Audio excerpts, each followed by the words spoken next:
Coming up, Mac or PC, which is best? We'll fight it out. You're listening to Double Tap, your daily accessible technology show. Now, here's your hosts, Stephen Scott and Shaun Priest. Hello. Welcome to Friday's Double Tap. It's Friday. Shaun Priest. TGI, it's Friday. Yes, happy weekend, Stephen Scott and Double Tappers. Yeah, and thank you to those of you who've been writing in concerned about my obsession with KFC and candles, especially the fact that they've now mixed them together with the KFC candle. Apparently, the buttery biscuit is not what I'm expecting it to be. A buttery biscuit is some kind of savoury delicacy, not the sweet delicacy that we might have. That's ridiculous. It goes with cream and strawberry jam. We all know that. That is a biscuit. Well, scone, we would say, wouldn't we? We'd call that a scone. You say scone, I would say scone. And they say biscuit. The thing that worries me about your scented candle and KFC is that your house permanently smells of KFC anyway, so how would you know when it was on? Well, it'll smell like it's on fire. Ah, yeah, okay, fair enough. Simple as that, really. So yes, looking forward to that. Would you buy one of those? No, absolutely not. I would buy a KFC, though. Right, let's talk about my other passion in life. That is the Apple Mac. Shaun Priest, you know me and the Apple Mac. We've had an interesting relationship over the years. Well, you say interesting. I find it incredibly tedious. Oh, I love you, Mac. Oh, I love you, Windows. Oh, I hate you, Mac. What is it this week? Can't keep up. I'm going to talk to you about your tone after this programme, Priest. Flirty. That's what you are. I am flirty with the Mac. Well, flirty more with Windows, to be perfectly honest. Because I tend to kind of go to Windows and I go, oh, you're really nice, and oh, you're really responsive, and ooh, and things like that. And then I say, actually, you know what? I'll use the Mac because I can get other stuff done and more stuff done, and I can have fun while doing it. And I want to bring on Michael Babcock, friend of the show. Welcome back, Michael Babcock. Hey. It's been forever. And flirty with Windows. I like that. That's what all Mac users should say. We are Mac users that are flirty with Windows. And we are. Right, because you think about it, I mean, you know, as we all know, the best way to run Windows is on a Mac. Yeah, and we can do that. We can have Windows and Mac. We can have our cake and also eat it. Excuse me. Yes? From what I remember, last time we spoke to lovely Mickey B there, he had moved over to Windows. Yeah, that's why he's back today, because he is back on the Mac. Oh, not Return you as of well. the Mac. Yes. Return. Yes. Mikey's on the Mac. What happened, Mr. Babcock? You were loving Windows. So I still love Windows. And like Stephen was talking about, I'm using... I want to pick Stephen's brain about this VMware Fusion setup because I am all in on Parallels. Once you get VOCR working, I can just command tab into Windows. So I still get my love of Windows, and we still get to have our relationship, and I get to play with the Mac. Now, I will be fully transparent. I worked with the program, so I did not buy the Mac. It was purchased for me, so that helped a lot in this decision. Cheapskate. Yeah, well, I mean, if you want me to teach it, someone else needs to buy it, right? So I'm working with some clients who want to learn the Mac, but they also want to learn Windows at the same. Well, some other clients want to learn Windows, and I'm like, well, I know them both. Let's just get a Mac where we can teach them both at the same time. Yeah, absolutely. And you know, the benefit there is, for people who are developers as well, or even people who are just web testing, it's great for that because you can check, you know, a website. I use it all the time for Double Tap, you know, check the websites working across all different kinds of browsers. I can test it in all kinds of different environments. But, you know, look, that's for people who I think are kind of into those kind of jobs and roles. What about average users? From your experience, you've really played well with both. I mean, you're using both, I'd say fully, to the max. It sounded to me when you switched over to the PC, when you went to the PC before, I was astonished, if I'm perfectly honest, because you had spent so much time and effort, you know, learning all these different skills and learning all these cool apps on the Mac. And I thought, how's he going to do all that fun stuff on Windows? Because it's generally beige and boring. I couldn't. That was the problem. Like, I couldn't use my Hazel tool or my launch bar tool, or text expander would crash anytime a snippet was expanded, or Outlook email is so clunky compared to Macmail. Although I will say, Stephen, you have made an impression on me, and it's been a good impression. I've been playing with Outlook on the Mac, and that's a beautiful experience. Yes, because it works. It's nice. Beautiful. It's beautiful. It is That's the best way to describe it. Well, hang on. Let's just rewind a second. What were you saying that you loved about Windows when you moved over to there not too long ago? That it worked. that the experience was consistent in the browser. If you've ever done anything on the Mac with the browsers, it can be a not so pleasant experience in some instances, especially when there's tables on the web pages. Now, here's the irony. We use a tool at one of the jobs I do. I don't even remember which one it is anymore, but we use a tool that we have to go into the website and pick products and then add those products in a you guys are familiar with those multi-select list boxes where you get a selection box and you can press space to select the items? That used to work great in Edge, and I don't know what they did, but now I jump over to Chrome on the Mac to use that, and that just seems totally backwards to me. But yeah, the biggest issue for why I went over to Windows and why I was happy was because it worked. Now, I do also have Lisi on Windows on the Mac, which is it just elevates my experience. And then I accidentally did something that I posted on Mastodon that I think is great. Did you know you can have continuity clipboard when you're on Windows?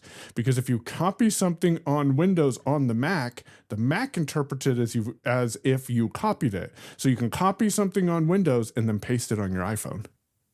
Yes. Oh, it's genius. But look, let's be fair. I mean, we started off a little bit joking around, but there's limitations and positives on both, right? As you know so well. Sorry, I promise I will let you speak in this No, you interview, won't. which I know is something that's very rarely ever happen. But I just also want to say, because people might think, well, okay, what's this all about? Are we going to play the whole game of Mac versus PC? That's really not what I want to talk about here. I think it's more about the case of what are the merits of both, because you've learned so much about the different experiences, as have I. Shaun, because you had a Mac originally. When I met you, you were running Windows on a Mac as well. Oh, well, I was originally running just the Mac. I was running Mac OS. Which one was it? I can't even remember now. On the 2012 Mac Mini, I was all in. I got so impressed with VoiceOver, as a lot of us did, that I thought, I'm going to try out this Mac OS. You were running Mac OS Sapling, I believe, which yes, is... I believe it was. Yes. So old that the tree wasn't even fully formed at that point. Mac Caveman or whatever it was. Yes, right. Yeah, but then I did run into the boot camp, sorted out the boot camp, and then I just stayed in Windows. I didn't go back. I did start having problems with the busy and the VoiceOver volume going up and down, and that just pushed me away. But I've got to say, when I have used Mac, it's been fine. And again, there's these areas where you go, oh, this is frustrating. It doesn't do this in Windows. And then in Windows, when I can only use the webcam in one program at a time, or the audio starts messing around, I think, I really miss the Mac. But I think that the important point here is that now with the new Apple Silicon Macs, that you can now run Windows in there pretty nicely. Yeah, it's really smooth. I work, I would say, when JJ's probably listening to this. So I work 12 hours a day. Oh, yes, of course, yeah. 4 to 6 wasn't hours. It 15 hours? I'm sure right? 15 exactly. You said to me. Yeah, Overtime. I need that bonus and that raise and that Christmas. No, but I work, 4 to 6 hours a day in Windows because the audio experience with Windows virtualized in Microsoft Edge, because we use a tool that's web-based for phone calls. That experience is a lot more reliable and consistent. But there's tasks that I can do on the Mac that's so much faster. So it's convenient to just Alt-Tab from Parallels to the Mac and then back into Parallels. Now, remember last time I was on the Mac, I was on a MacBook Air M2 with 8 gigs of RAM and 256 gigabyte hard drive. I will tell you, going from that to an M3 Pro with 36 gigs of RAM and 1 terabyte hard drive is like night and day using both operating systems. It does make a huge difference. Of course it does. And I think that's of course, the silicon has improved, but even it's improving further. I mean, once we get up to M4, we're seeing some amazing specifications coming out. It was interesting. We were talking the other day about Microsoft on ARM. And Shaun, you were saying, from what I was getting from you, that, from what you've read, it just hasn't really caught on the way that I think Microsoft hoped it would have.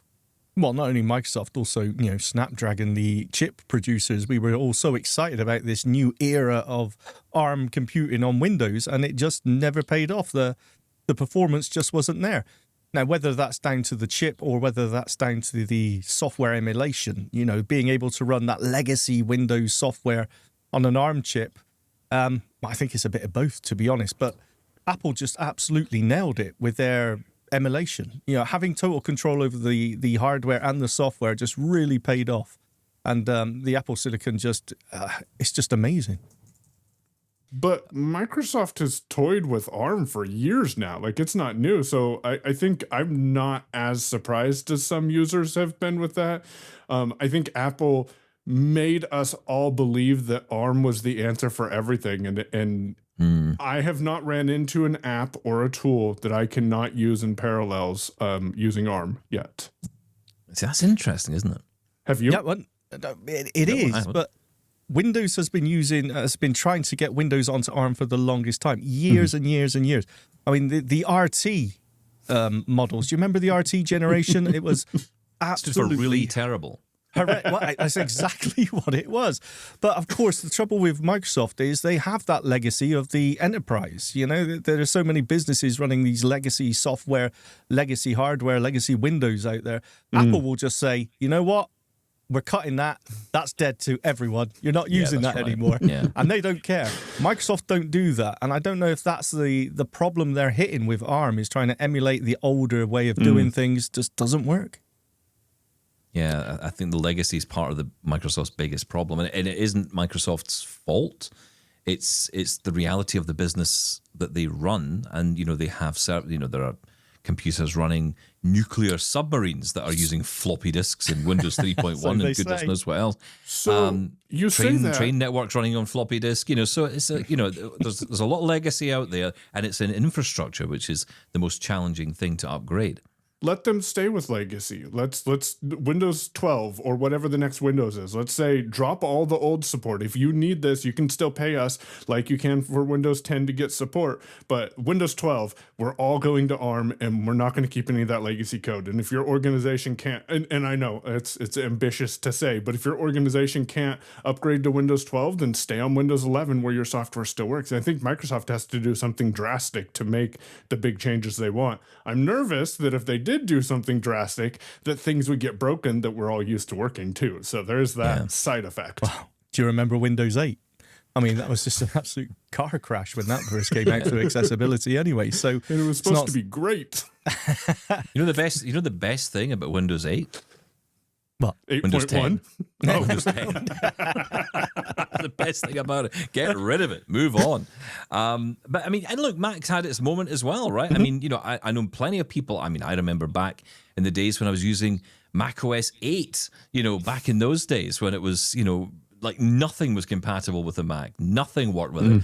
If you formatted a floppy disk on a PC and put it into a Mac, no matter what was on that floppy disk, it was getting erased. Initialize this disk was pretty much all I ever saw when I put something in. Then zip drives came along and they wouldn't work across platform, and you couldn't even run a Word file across. And all that has changed and improved. Microsoft and Apple have actually worked together really well to bridge the gap between the applications that we use and also the software and the hardware from Apple as well, which is kind of cool. I think all of this is great from the sort of hierarchical. I can't even say that word. Hierarchical. That's doing what that is. Let's just say higher up point of view. Looking up, looking down. Didn't say I was a smart person. Never did. But I do think that a lot of people are just looking to buy a new computer and wonder what the best one is. And the challenge is often saying, well, yeah, okay, there's this computer, there's that computer. On the ARM-based side of it, from the PC point of view, the Copilot plus PC point of view, there are lots of great deals, lots of great machines you can go out and buy from the likes of Dell and Lenovo and Microsoft themselves. But, what do you recommend these days, Michael, when you're talking to people? Do you just say buy a Mac and you get best of both worlds? No. For most users, for a lot of users, buying a Mac gives you the best of both worlds, and that makes sense. And if at time permitting, we can talk about a couple little hacks that make that experience a bit better for people. But for me, what I tell people is go with the Surface line. Unless there's a reason you need something more powerful, because that's going to give you the closest Windows experience that Microsoft actually wants you to have. It's like Google Pixel, isn't it? It's like, you're getting to the stock version of the experience that the company want you to have, essentially. Exactly. And I got to play with some Surface Pros, I think they were this summer. I forget exactly which ones. And at first I'm like, well, these aren't the best computers just by looking at them by specs. But I played with them, like, this is pretty stable. I kind of like this. If I had to buy a Windows computer, it would probably be a Surface. Secondarily, in full transparency, they sent me one to play with for a couple of months and then they wanted it back. Lenovo are pretty good, and they've added the little lines that they added to the function keys make a pretty big difference when you're trying to just run your finger across the function row and find the volume up key, and you know that it's on the right edge of the key. That makes a bigger difference than I anticipated too.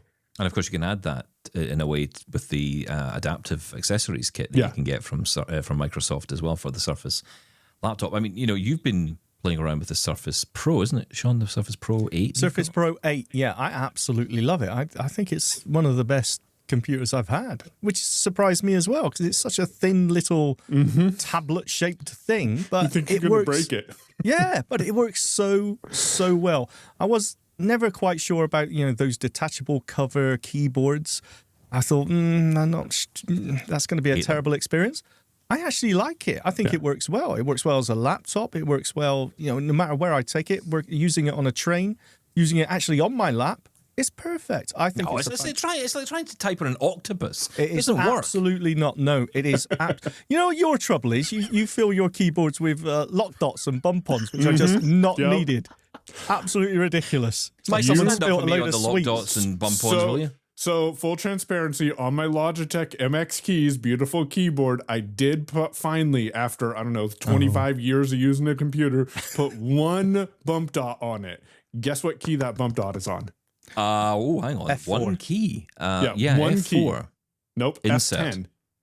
F10. So you can do Shift F10 in Windows. But the added advantage to that is if you find F10 on your keyboard, F9 is next track and F11 is volume down.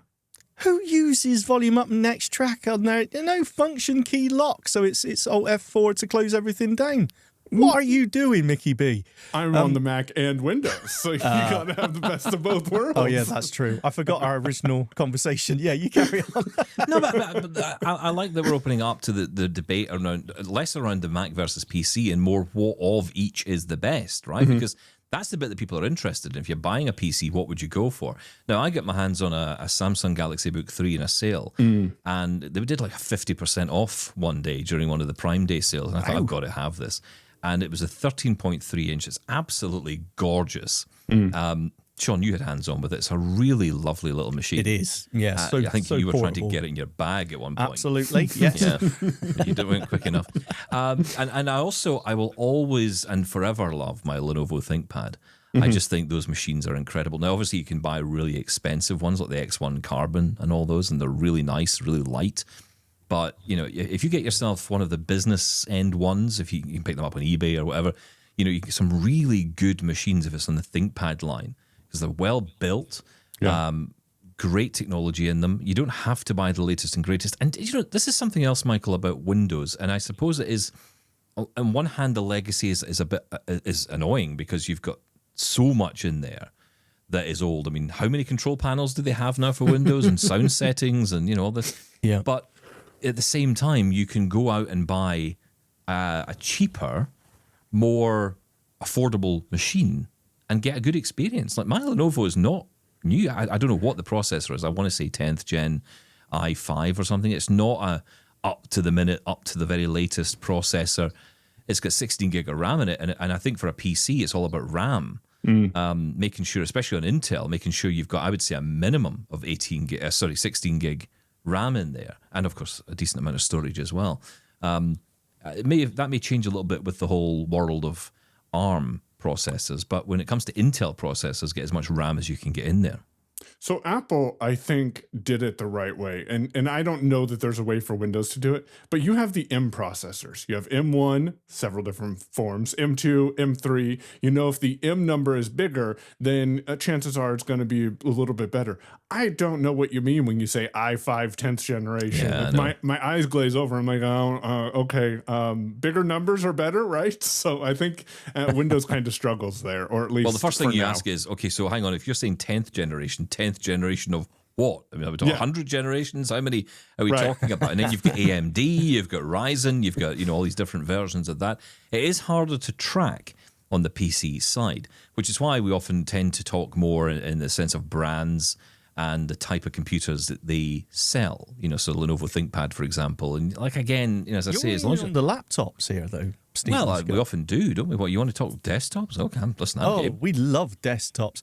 No, I think it has changed a lot. I'm using a laptop here as my main computer now. A few years ago, I never would have done that. No, me neither. But the performance level of these laptops now is amazing. So I am using a laptop as my main driver. So I totally understand. But I mean, we're looking at going to the Mac and Windows debate and, the best computers to get.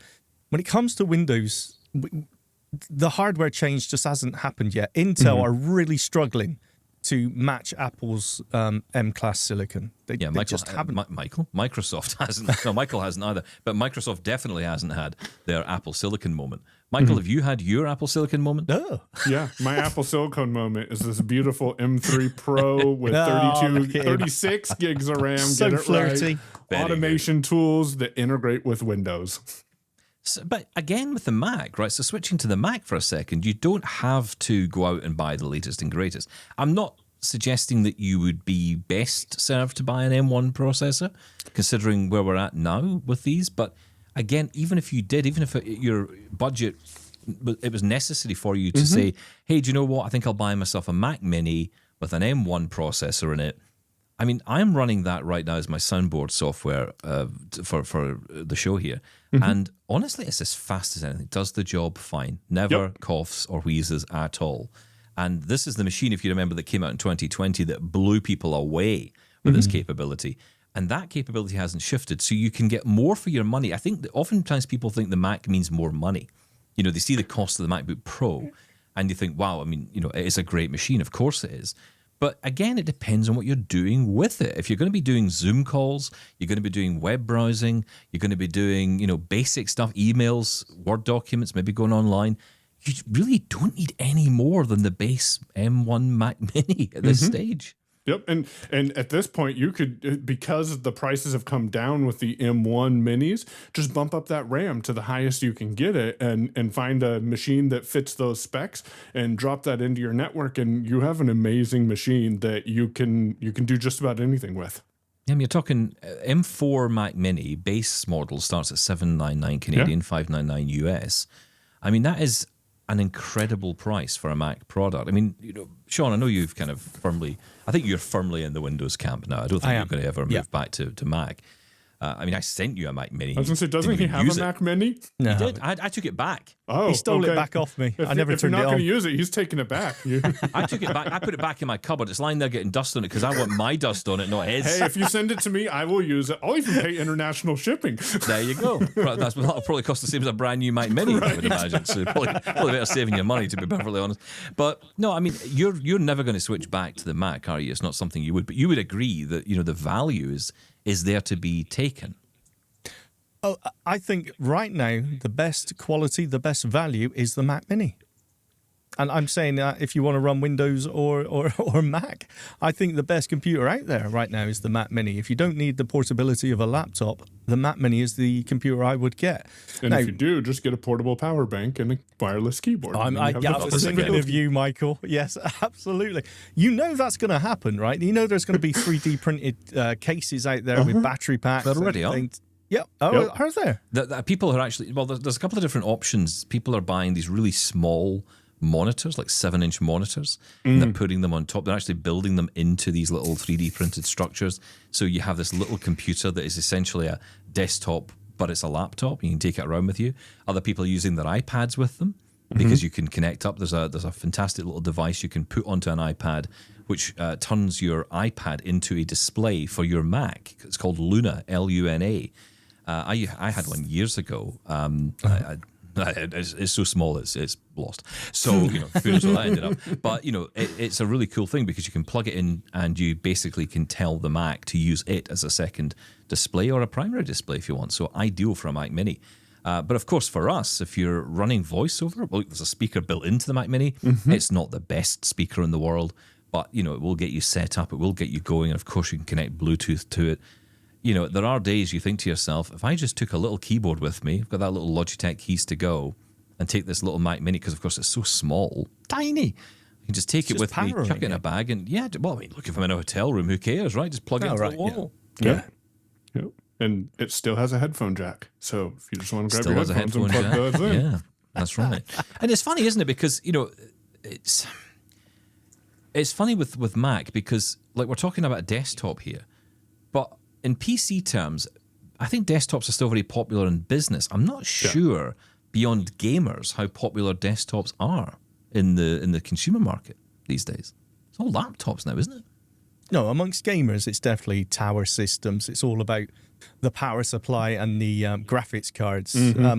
Although you are seeing far more gaming laptops out there now, but they're huge, and you need 2 power bricks to actually turn them on, because of the graphics cards themselves take so much power now. So for gaming, it still is the desktop computer for Windows.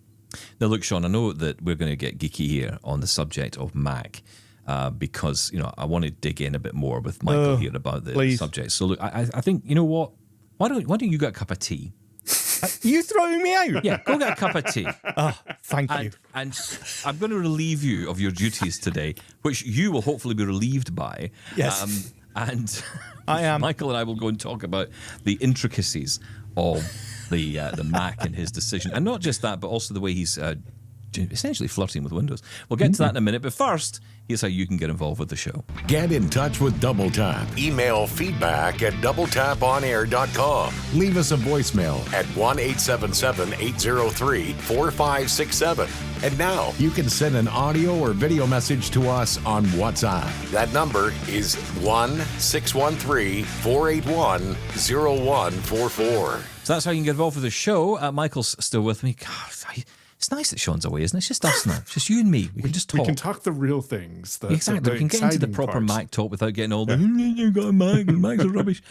No, listen, just in case people think I did genuinely chuck Shaun out of the show, he has got somewhere he has to be. But listen, I want to sort of dig in a bit more on the whole Mac thing and flirting with Windows. We'll get to that, but this is a big day for you guys with the Unmute show, because you're releasing your gift guide today, right? Yeah, so last year we did a gift guide, and we said, hey, community, come together and send us. We did not put a time limit on it last year, so that was a mistake that we learned, and we'll talk about that in a quick moment. But we said, send us your gift suggestions. What is it tech-related that you'd like to give or get for the holidays? And Marty, my co-host, got sick, I don't know, the day before, and so we were going to do this whole live big production and everything. And then I ended up just doing it all by myself. Thank you, Farrago. Hey, I was on the Mac then.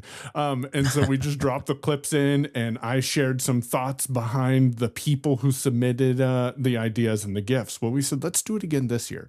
So on the Unmute Presents podcast feed today, the episode dropped where Marty and I got together because he decided not to get sick this year. But we also had 2 other presenters. Chris Cook, I think you may have heard her voice. I know she's submitted to Double Tap. She's a regular listener, yes. Exactly. So shout out to Chris and Liz Botner. Some listeners know Liz. Some are not. Her and Android. Her and Marty are doing an Android show on the 4th Thursday of the month that published yesterday. And the 4 of us got together and we talked about some of the tech gift ideas. And there were 9 community members who submitted content. So if you're interested in some tech gifts, go to Unmute and check it out. Yeah, that's fantastic. It's always good to check these things out. We were hoping to get ours underway this year, but it hasn't quite happened yet, and I have a strange feeling it's not going to. So we'll lean on yours. How about that? Okay, sounds good. But no, I do. I think it's great, and I know a lot of people do these, and we will probably do a bit of a gift guide show, because there's lots of things over the year I've kind of picked up on and thought it'd be great to, circle back to that. I maybe wouldn't put it in the gift guide, although arguably I might. But one thing that comes to mind, I don't know if you saw the other day, but we were talking about the Lotus Ring smart switches, and Kevin Chow sent in that incredible video showing how these smart switches work. These are smart switches that don't require any internet. They don't require anything at all. They don't require an app. They literally come out of the box, snap onto a light switch, and then you wear a ring which has a button on it, and you press the button and it uses infrared to turn the switch on and off. And when it turns the switch on, It inside has a little robotic finger, essentially, that switches on the switch and therefore can turn on or off your lights. It is ingenious. That's cool. Huh. Now, can you connect it to an app? Do you know? No, it's not. Okay. In no so way. you might have like 12 rings on your finger to control your lights and hope no. you hit the right one. No, because you see, the thing is, I mean, okay, there's a question mark over, for example, if you were using multiple in the same room, but if you're using a light switch, which is only how you use it at the moment, most of us probably have one light switch per room, right? So you can walk from room to room, turning lights on and off with a single because it's ring. infrared. Because it's infrared, so you're not pairing anything. That's and again, awesome. it's that simplicity. So that might be something for your gift card. You see, if I had only listened to you and Marty, who had emailed me on a regular basis to say, "Hey, Stephen, would you like to contribute to this?" Then, and I had actually read that email and corresponded like a human being might. Then I think we even WhatsApped you too, and then Marty's like, "So I take it you didn't get anything from Stephen and Shaun?" I'm like, "Yeah, let's move on with our day." Listen, we barely make it through this. So, come on, what do you expect? Look, let's dig in more to the Mac and Windows. So talk to me about how you're using Windows and the Mac. Bearing in mind, of course, there are many people out there who may have heard about this, but never really understood how it works. So I am using Parallels. Thanks to your great tutorial you did. Oh, it's probably been last year. A while ago, yeah. Yeah. Walking us through using the VOCR app to be able to scan the window. That's a great utility. To be able to scan the window and get Windows set up. That is how I have it set up. So now when I open Parallels, quick side note for listeners. If you're a student, you can get Parallels discounted. So if you have a student email address, explore those options. But I went and I opened Parallels, then Windows starts up. I hear the startup sound, and then JAWS comes on and says Lisi ready, or Lisi in the version number. And then I've gotten accustomed. Have you gotten accustomed to the way you alt tab in Windows now, Stephen? Yes. Yeah. Yes. I spent a lot of time trying to figure out the best way to switch those keys around. And now I'm just like, I will slide my thumb over to the option key and use option tab to alt tab. And then command tab will let me jump out of Windows. So command D, which becomes Windows D, will take me to my desktop. And then I do run into a little bit of glitches, like, for example, Windows and T for taskbar doesn't seem to take me to my taskbar. So there are a little bit of those issues. But one of the things that I am super proud of my best friend ChatGPT and I for coming up with a solution for was I'm using a tool on the Mac called Keyboard Maestro. And Keyboard Maestro allows you to automate a lot of things on your Mac. I think it started, and it was named Keyboard Maestro because it was based on keystrokes, but that is not the only way you can trigger Keyboard Maestro macros from running.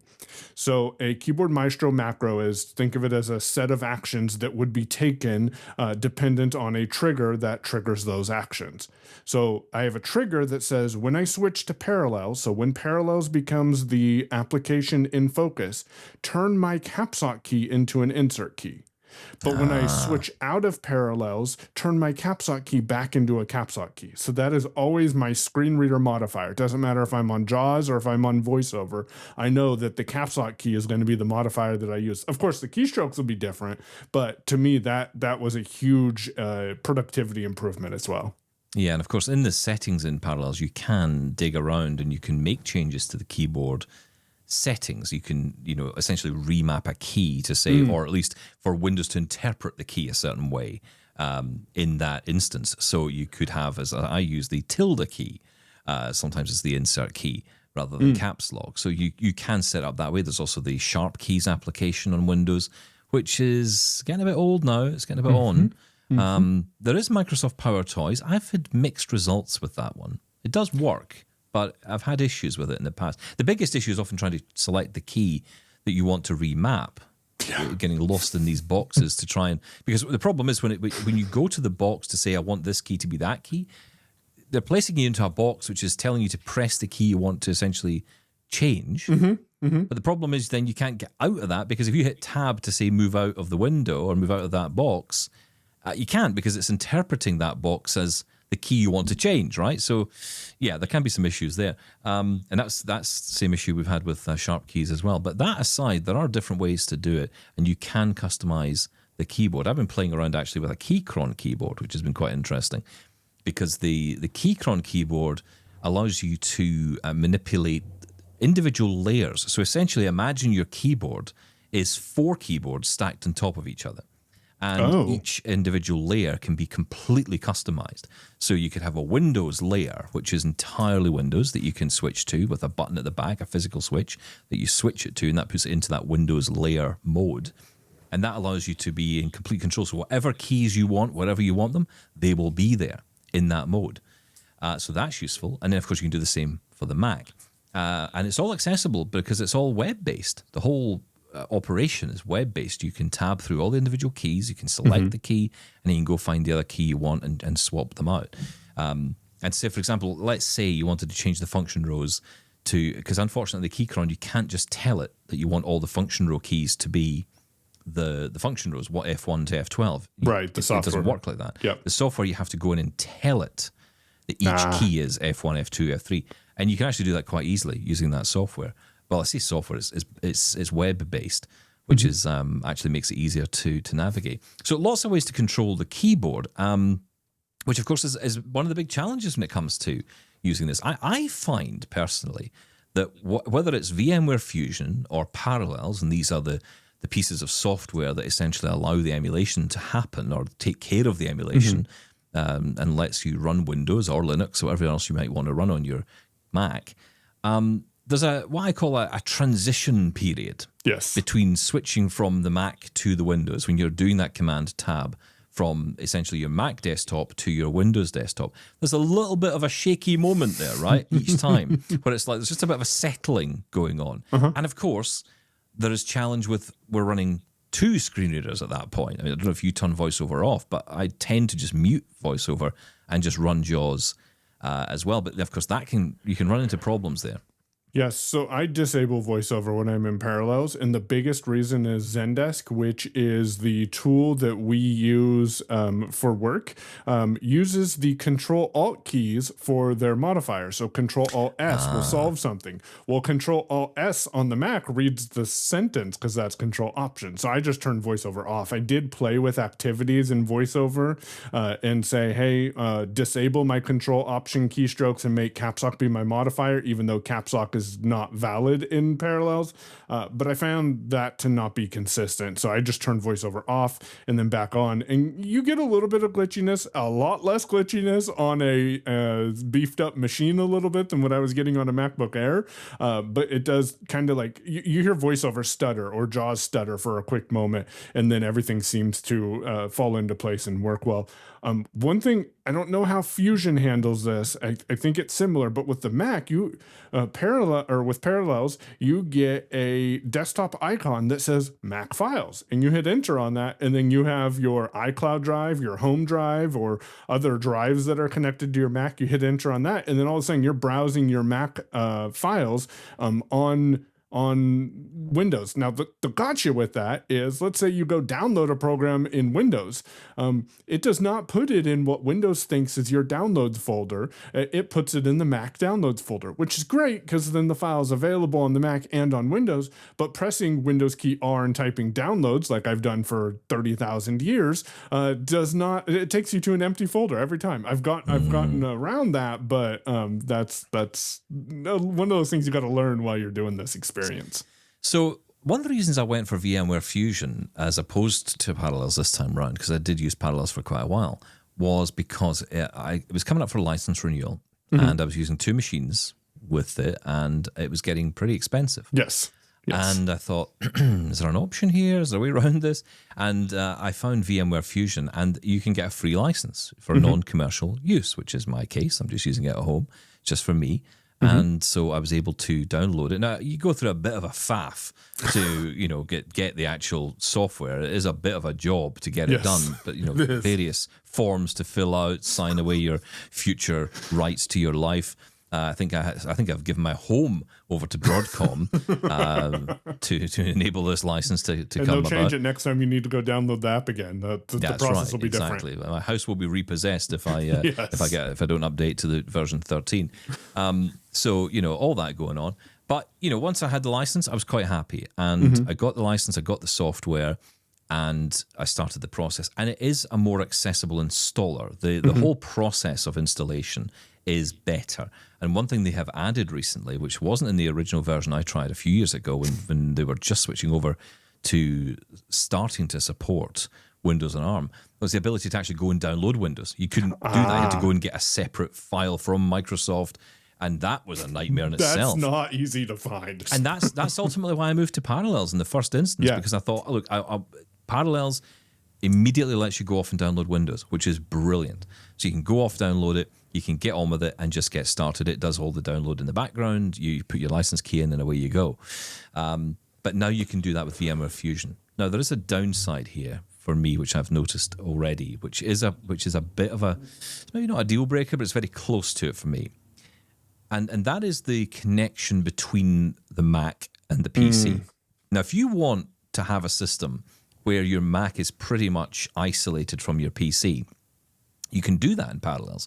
You can actually, there's an isolation mode. You can essentially have the two of them as two separate machines. It's not like Boot Camp.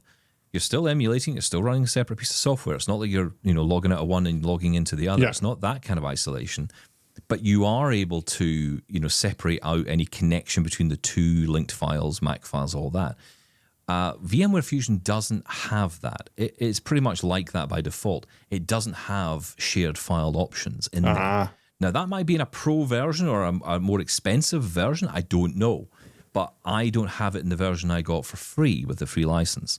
So it seems that you can't do it. And the only way to do it is to create a folder on the Windows desktop and then go into sharing and then essentially share it on the same network and do it that way. That's really the only way around it. So, it's not ideal. And I don't like that, if I'm honest. I much prefer the integration between Mac and Windows together. And, one thing in particular I loved about Parallels was the ability, and this is, I think, the best thing about the Mac in some ways, is that ability to, when you're on a file, hit the space bar. And if it's an audio file, it'll start playing. If it's a text file, it'll start, or at least give you the option to read it. There's lots in there that makes it really worthwhile.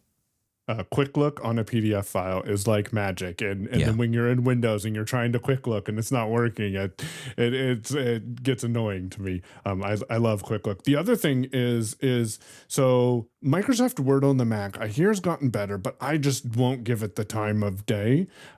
So when someone sends me a Word document, which happens quite a bit now, when I just hit Command O, it will open Parallels, start Windows, and open that file, Microsoft Word, and of course JAWS starts up. So that experience is so fluid that really gives me the best of both worlds to share. Or someone was asking me the other day, how do I take this Word document and make a PDF file out of it? I'm like, I know it can be done, but I don't remember. So I just opened a Word document real quick. It opened Parallels. We were on Zoom on the Mac. It opened Parallels, and I was able to walk them through that process. And it was nice to have the best of both worlds instead of saying, hold on, let me fire up this other machine. Let me find the keyboard that works with this machine because I hate the built-in laptop keyboard. And hang on till I spend the next 3 months updating all the software on it. Yep, exactly. So gives you the best of both worlds. One other app/tool that I want to mention on Mac that I'm using that helps me keep my Windows life insane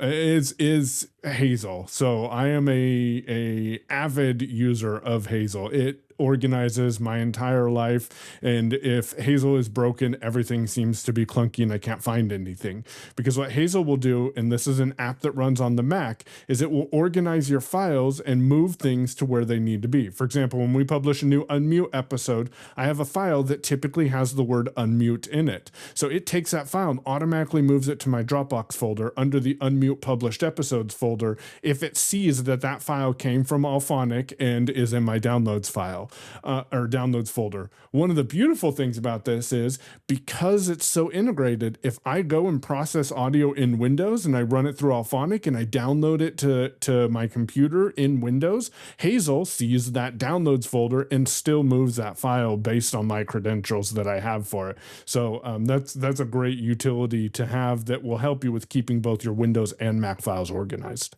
And I never found there's a program on Windows called File Juggler, and that is the closest that I have found on Windows. And when I tried it 3 years ago, of course things can change, but it was just a blank window to JAWS and NVDA. I could VOCR it. No, I could not VOCR it. I could JAWS OCR it and use it that way, but that was just too clunky.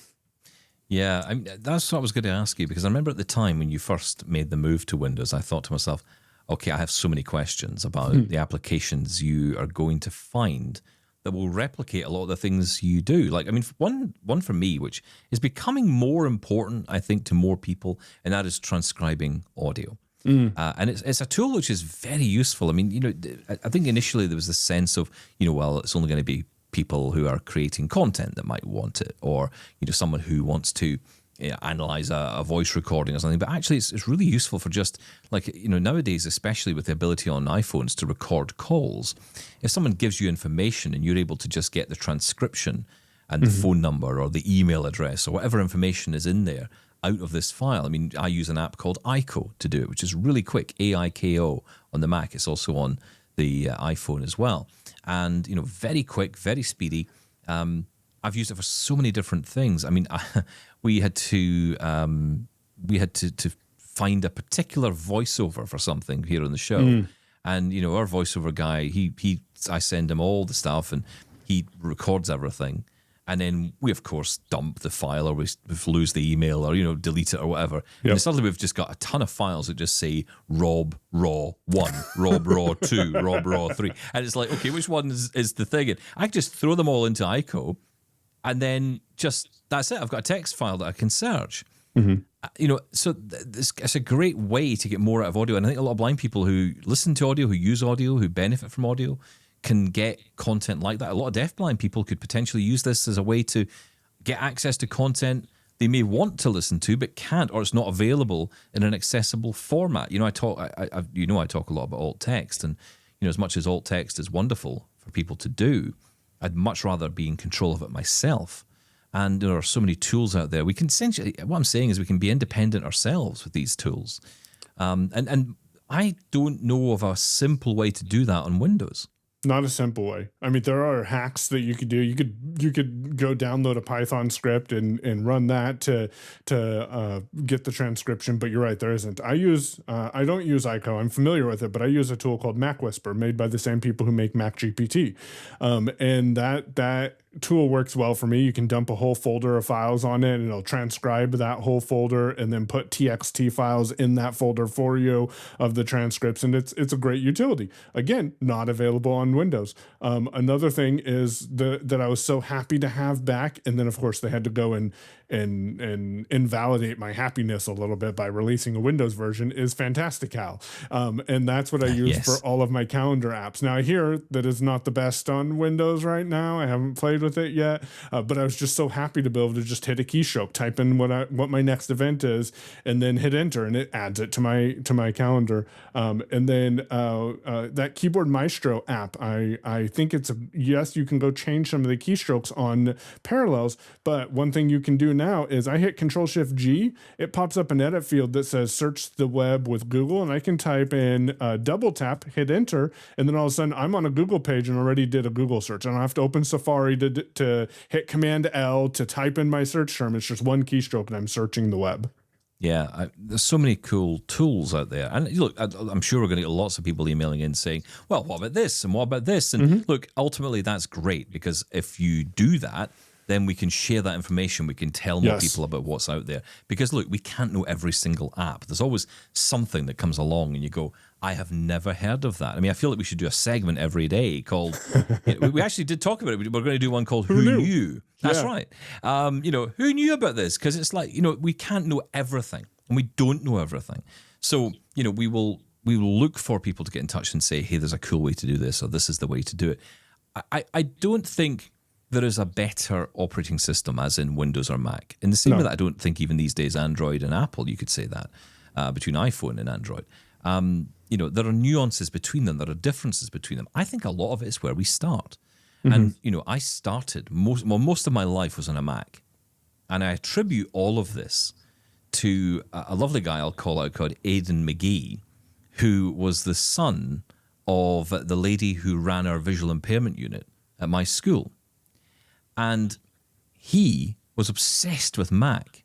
And him and I became great friends. He would come over with his floppy disks and we'd sit and, copy utilities. Remember the days you would get all those utilities on a floppy disk? And I'd raid those files and folders. It was brilliant. And I'd go through them all and see what was in there. And, you had all these different, you can format a disk in 8 different ways, all this nonsense. Yeah. And, all that kind of stuff. And I'd go in and games and all that. And he was the one who really introduced Macs to the school. We had the Mac Classics, but we also had, the PowerBooks back in the day as well.